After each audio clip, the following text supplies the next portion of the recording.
In this video, I'm going to go through some of New York's most severe weather disasters of the last 10 years. Now, the 10 years is a hard cutoff, but, there wasn't really a whole lot in the spring of 2015 anyway in New York. Obviously, you had that apocalyptic winter in 2015 at the start of the year, but it sort of moderated after that, and there wasn't a whole lot of stuff after that for a while. Now, obviously, 10 years just means no Irene, no Sandy, and, what's possibly the deadliest tornado in New York history, the Smithville tornado of 2014, is also cut out. But there's just so many weather disasters that happen in New York that need to be analyzed that it was just going to be impossible to mention if we truly just did all of them. Note that it's raining right now, but it should not turn into an apocalyptic disaster for the New York area. It just shouldn't. Just fingers crossed that it doesn't turn into an apocalypse, but the final rain bands are moving out. I just thought that doing this video while it's raining would be interesting to do with, the contrast, the background, actually.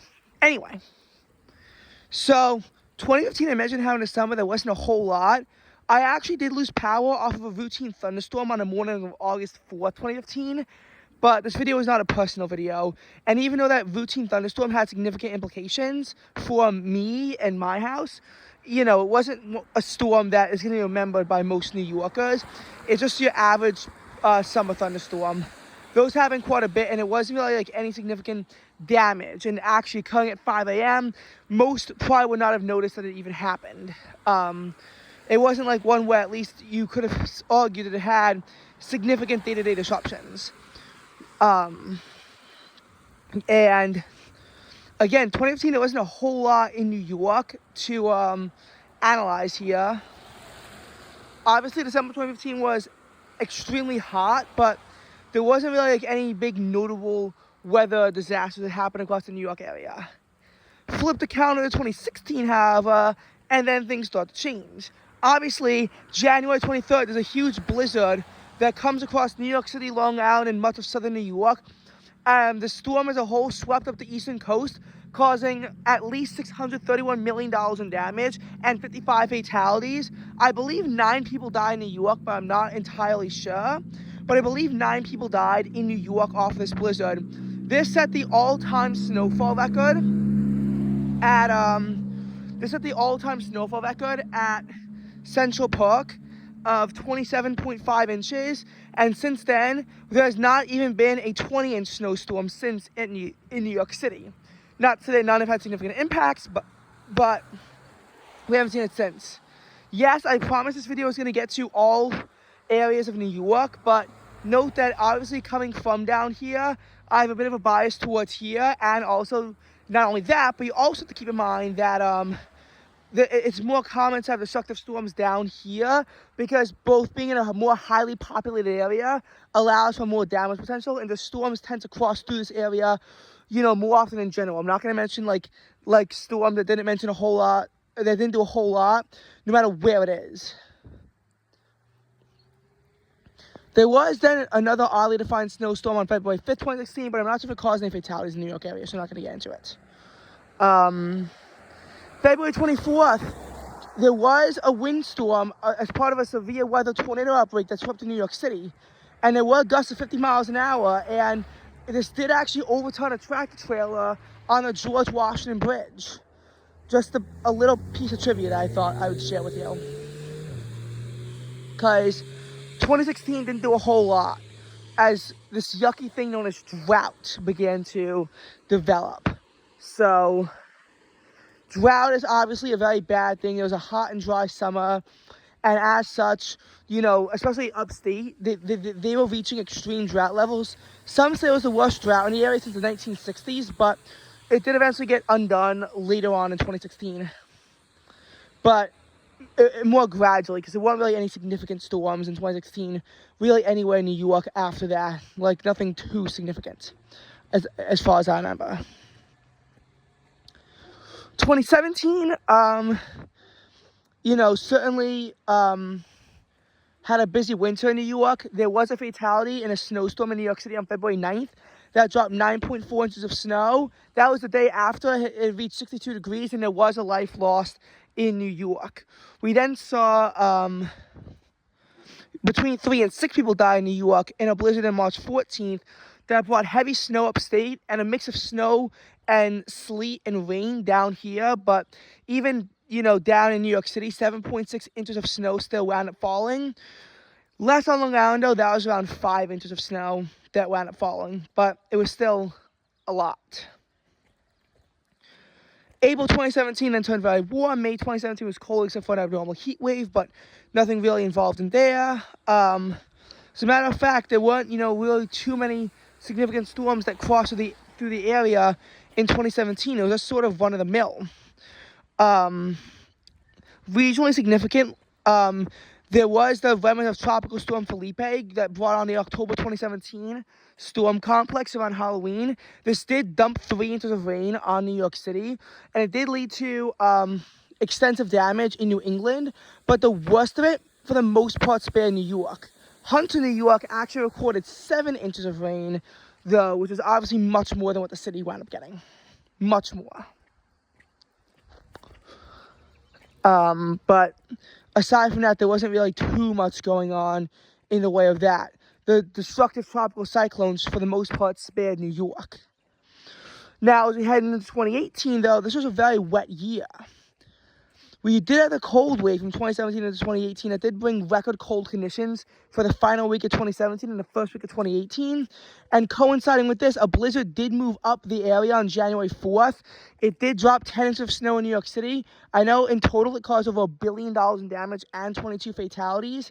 That being said, I'm not sure how many people died in New York exactly. That part I don't know. The winter of 2017-2018 was one of the most turbulent winters as I remember it. February was balmy the whole month, and then March had 4 big nor'easters that came across the area. But I'm not sure if any of them caused any fatalities in New York. And the impacts were extensive, but they weren't really anything too out of the ordinary. So again, I don't know exactly what really happened, if anyone died in New York off of these nor'easters. I really wish I did some research beforehand, but I probably couldn't have researched every single one of these.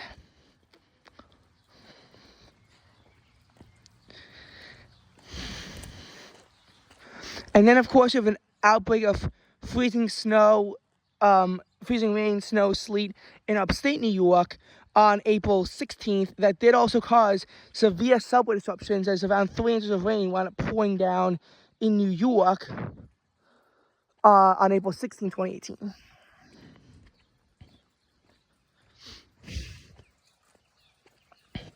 Now,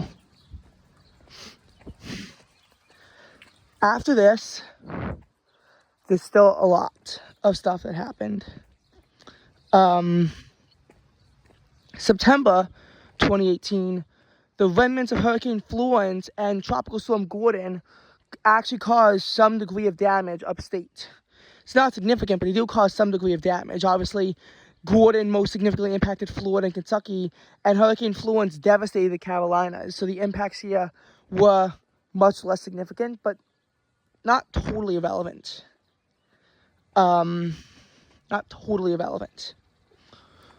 In November 2018, a person died in New Jersey off of an unexpected storm complex that rode up the area, and it caused one of the worst traffic nightmares in New York City in history. On November 15, 2018, they were forecasting light snowfall, and 6.4 inches was recorded in the city, which obviously caused destructive impact, especially occurring around rush hour. It was very bad.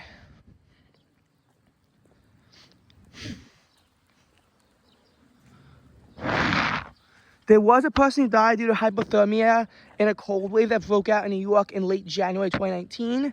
See, I did promise you I'd cover upstate events too, and but there wasn't really too much notable events that happened throughout the entire winter. Not too much that happened.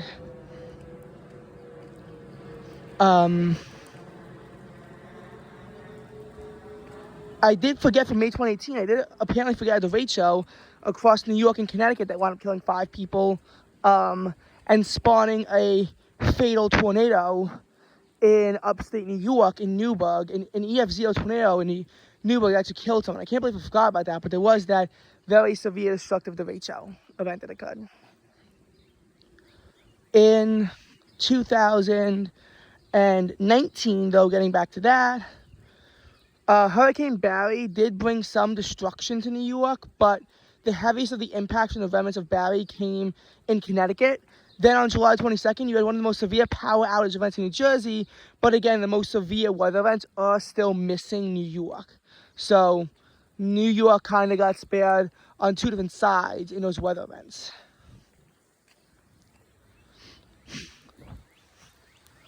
So there wasn't really a whole lot there.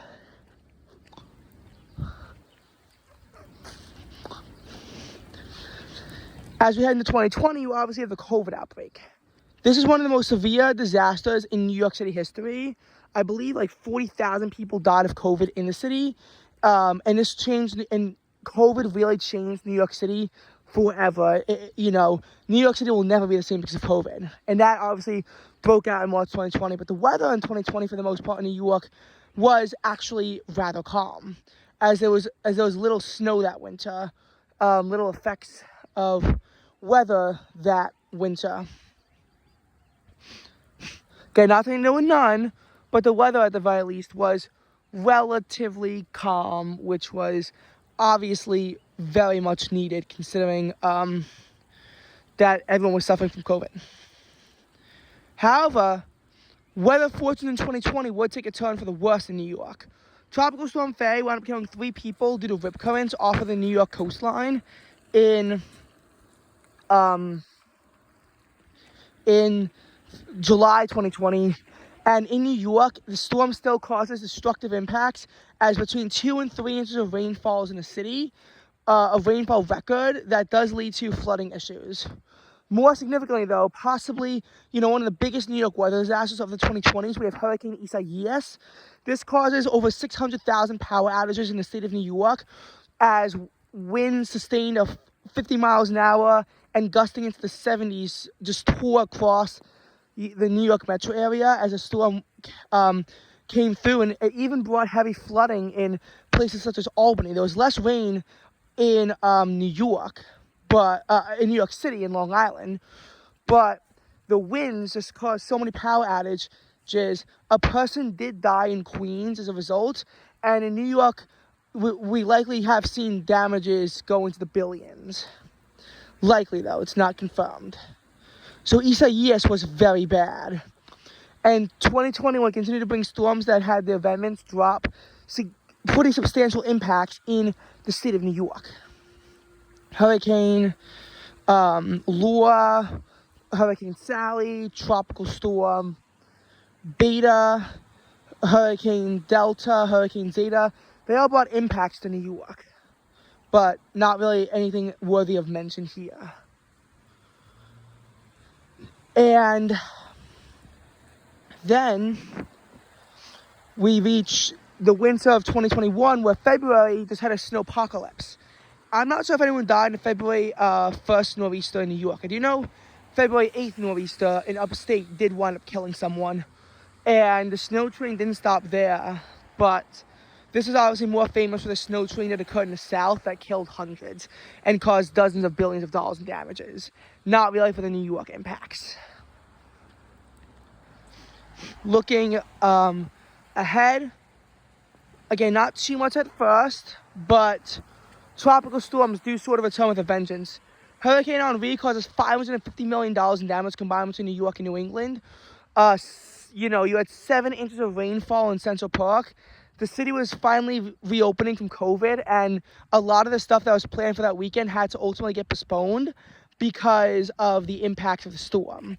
And Hurricane Henri was a slow-moving storm, but it did bring heavy impacts, even though no one died. Elsa also just had huge impacts on the New York City subway system and on the roads, as that was a sudden flash flood, as you had 1.5 inches of rain pour down in an hour. So again, a giant And then on we actually 2 inches of rain an hour.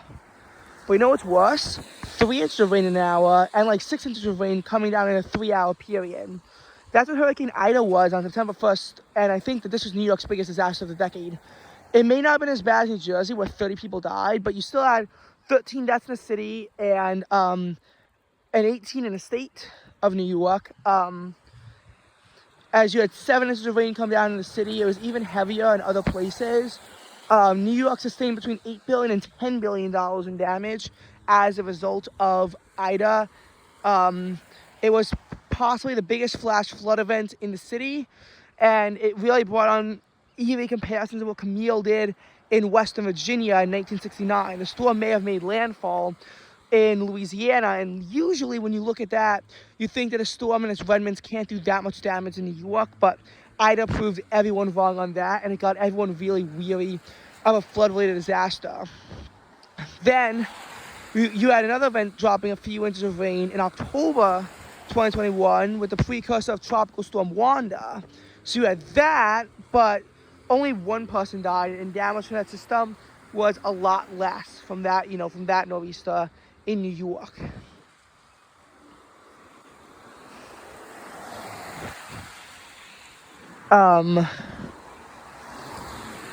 Then November and December 2021 were very dry, so not really too much to talk about there. January 2022 had quite a few winter storms cut across the New York area. One of which is a blizzard on January 29th that actually killed 4 people on Long Island.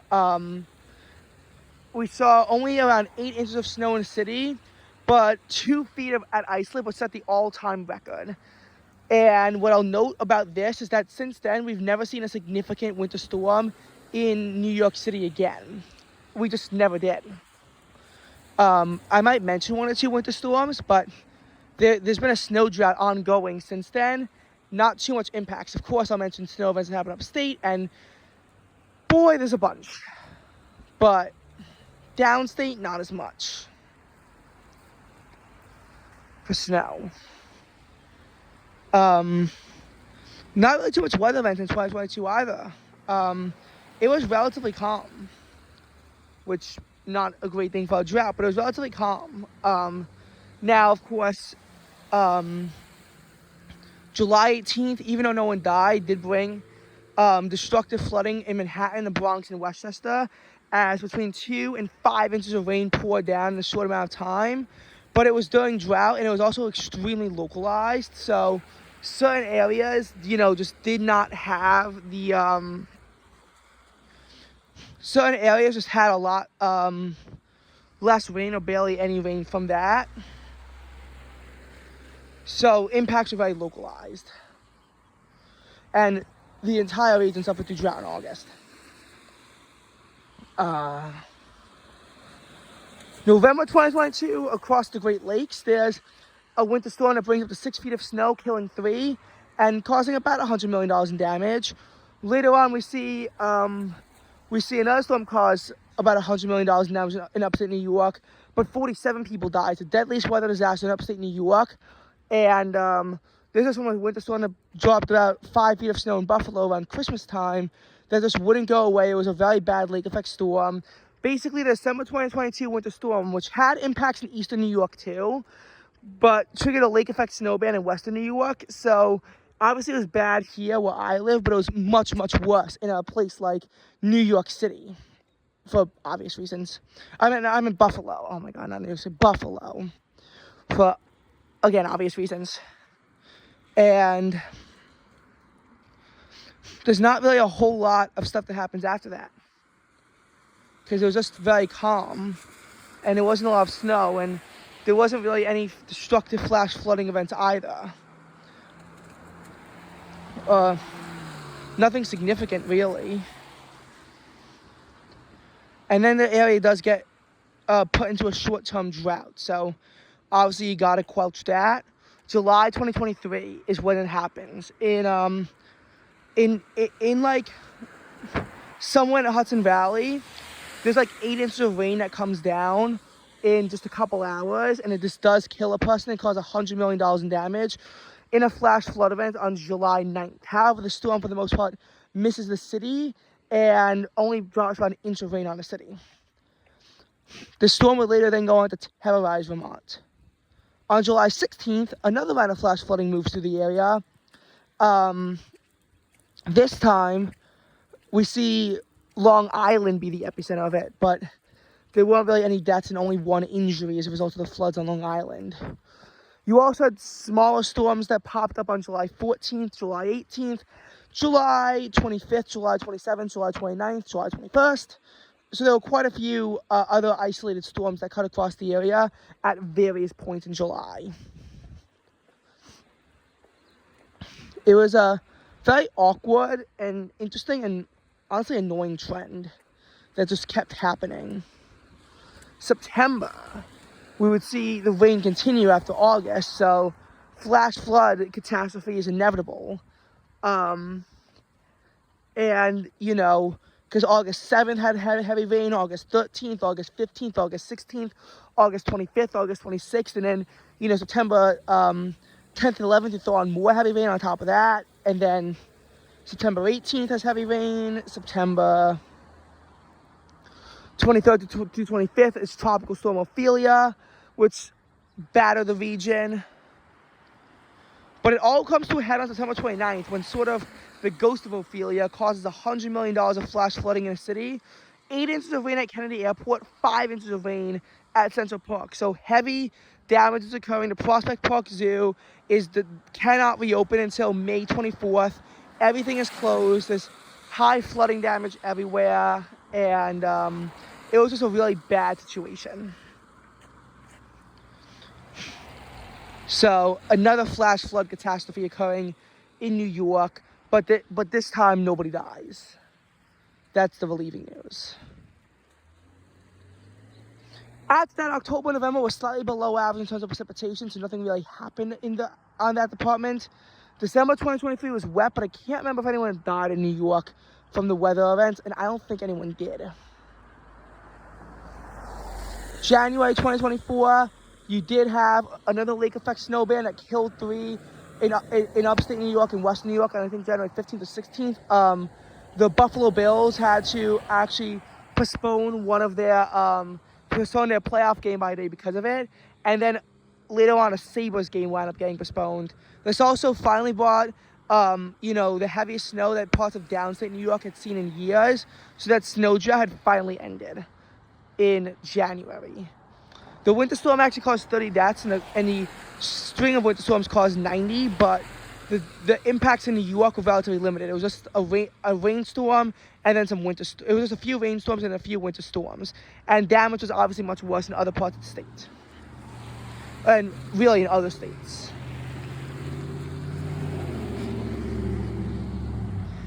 February, even with that isolated-ish winter storm, not a whole lot of impacts really occurred from these. March 2024 didn't really do a whole lot, even though there were several destructive flooding events. None of them really caused any impacts. April 2024, the severe weather outbreak might have killed 1 or 2 people in New York at the start of the month on April 3rd. I can't remember. You actually then had an earthquake on April 5th, and then a solar eclipse on April 8th. Everyone thought the world was ending after that. Psst, it did not. As we head deeper into 2024, again, there's not really a whole lot of impacts from the storms that do occur, and then a short-term drought winds up occurring after that. So obviously you can't really expect a whole lot there. I know that there was some severe weather outbreak in the Northeast on June 26th that killed 2 in the Northeast, but I can't remember if anyone died in New York specifically. I don't know if we even know if they died in New York specifically. And as July came, there wasn't really a whole lot else, because the worst of Beryl was in Vermont.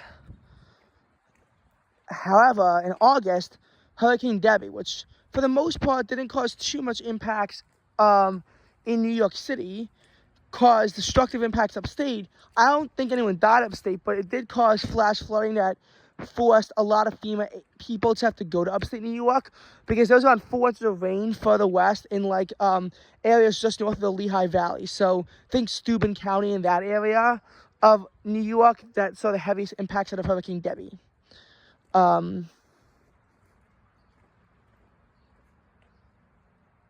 The flash flood on August 18th more heavily affected Connecticut.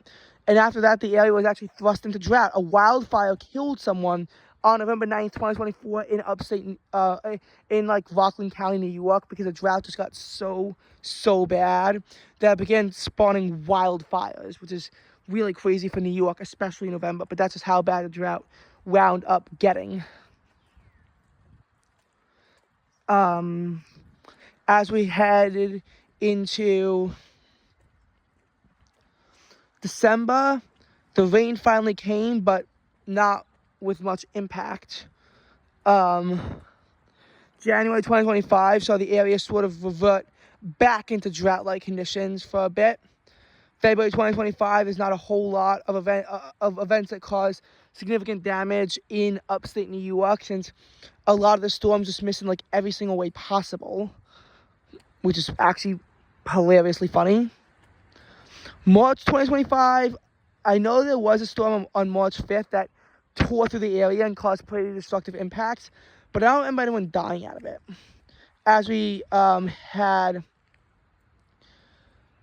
April 2025 occur, again, not a lot of impacts, and then eventually the storm stopped.